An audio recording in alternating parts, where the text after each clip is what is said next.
औरंगजेबाची एक राणी रबिया दुरानी हिच्या आठवणीत बीबी का मकबरा हे ॲक्च्युअली बघायला गेलं तर एक स्मारक बांधलेलं आहे, स्मृती स्मारक, ज्यामध्ये त्याची कबर आहे.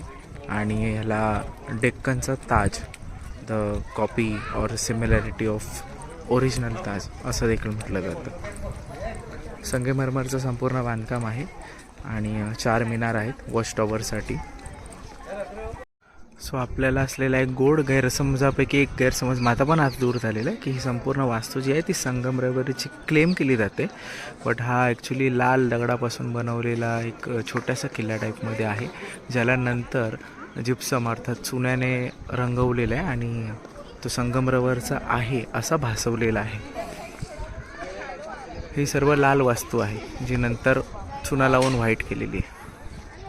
सो एंट्रन्समधून मेन एंट्रन्सपासूनच तिथून खालून जिना येतो जो खाली मेन कबरपर्यंत जातो आणि आपल्याला पाहण्यासाठी ऑलमोस्ट फर्स्ट फ्लोअरपासून हा व्ह्यू भेटतो.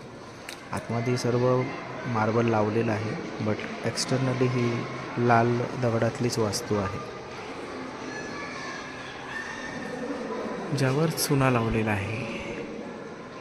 बाहेरून पाहण्यात ही एक कबर टाईपमध्ये वाटते, बट एक्सटर्नली हिचं काम पाहता आणि त्याच्यावरती जो चुना लावलेला आहे तर हे सिमिलर समहाव त्यावेळेची जी गुरुद्वारा असते त्याचंच एक प्रतिकृती भासते.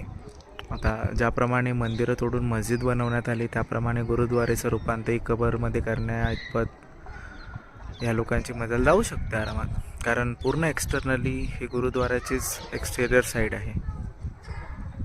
बीबी का मकबरा बघण्यामध्ये मला काहीच इंटरेस्ट नव्हता, कारण जिथून मी आलेलो आहे वेरूळ तिथून 1 किलोमीटरच्या अंतरावर औरंगजेबाची देखील समाधी बनवलेली आहे.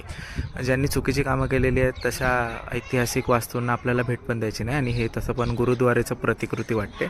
बट इथे एक आर्किओलॉजिकल डिपार्टमेंटची मला पाटी दिसली ज्यामध्ये लिहिलेलं आहे की आम्हाला तुमच्या जीवाची काळजी आहे, कृपया दगडाच्या ह्या जाळीवर बसू नये. अशा पाट्या तुम्ही सह्याद्रीत का लावत नाही?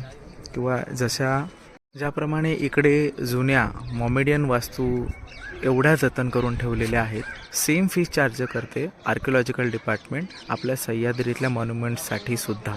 बट तिथे एवढी साफसफाई किंवा एवढी निगराणीमधले मॉन्युमेंट्स आपल्याला दिसत नाहीत, त्यांची काळजी पण घेतली जात नाही.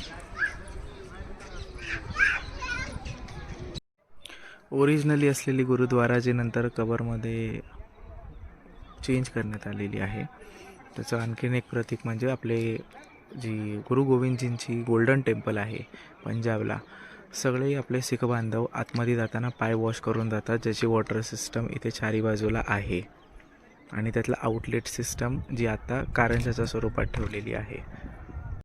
मी असं का म्हणतो याचा अजून एक इतिहास आहे, कारण आपण जे गुरु गोविंदजींना गोल्डन टेम्पलला व्हिजिट करतो ते तर शीख बांधवांचे तथागत शेवटचे धर्मगुरू होते. बाकीच्या धर्मगुरूंचं काय, ज्यांनी संपूर्ण भारतभर भ्रमण करून शीख धर्माचा प्रचार केला होता. दुसरा आर्टिफॅक्ट हा असा पण आहे की मुघल जे आले ते पाकिस्तान बॉर्डरपासून आले भारतामध्ये, तेव्हा त्यांना सर्वप्रथम लागणारा पंजाब प्रांतच होता आणि त्यांच्या सैन्यामध्ये शीख बांधवच होते. आणि अशा प्रकारे बीबी का मकबरा औरंगाबाद इथून एक सुंदर असे सायंकाळ पाहत आजच्या दिवसाचा good bye. See you on a next trip.